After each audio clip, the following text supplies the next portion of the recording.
బులెటిన్లో breaking news చూస్తున్నాం. ముఖ్యమంత్రి నారా చంద్రబాబు నాయుడు అధ్యక్షతన నేడు కేబినెట్ సమావేశం జరగనుంది. సాయంత్రం 4 గంటలకు వెలగపూడిలోని సచివాలయంలో ఈ భేటీ జరగనుంది. 85,000 కోట్ల పెట్టుబడులపై ఎస్ఐబిపితో భేటీలో తీసుకున్న నిర్ణయాలకు ఆమోదం తెలపనుంది. రాజధాని అమరావతికి సంబంధించి గతంలో కాంట్రాక్టర్లకు కేటాయించిన పనుల టెండర్ల రద్దుకు ఈ కేబినెట్లో ఆమోదం తెలపనున్నారు.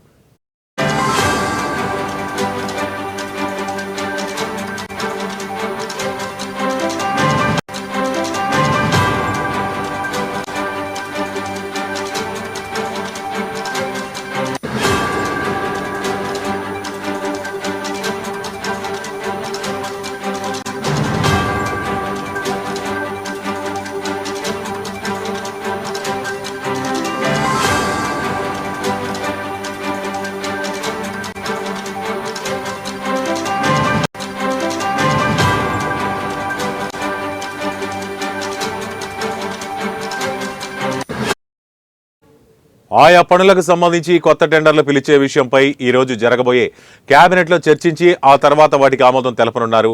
ఇనాం భూముల అంశంపై నిర్ణయం తీసుకోనుంది. సూపర్ 6 హామీల్లో ఒకటైన మహిళలకు ఉచిత బస్సు ప్రయాణంపైన ఓ నిర్ణయం తీసుకునే అవకాశం ఉంది. ఇక ఏపీఎస్ఆర్టీసీలో మహిళల ఉచిత ప్రయాణంపై ఆర్టీసీ అధికారులు ఇప్పటికే ప్రణాళికలు సిద్ధం చేసినట్లు సమాచారం.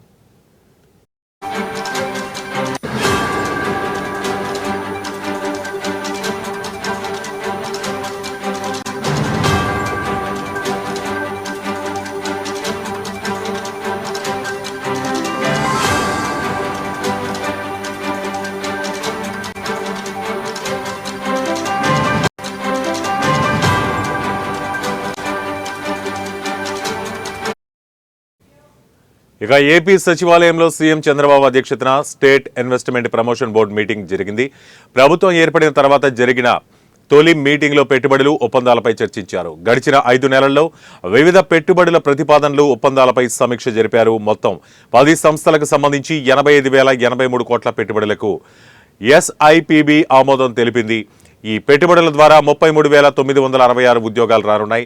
భారీ పరిశ్రమలకు భూముల కోసం ల్యాండ్ పూలింగ్ విధానం చేపట్టారన్నారు సీఎం చంద్రబాబు. ఇక పరిశ్రమలకు భూములు ఇచ్చే వారికి స్కిల్ డెవలప్మెంట్ ద్వారా అదే సంస్థల ఉద్యోగ ఉపాధి కల్పించేలా ప్రతిపాదనలు కూడా సిద్ధం చేశారు.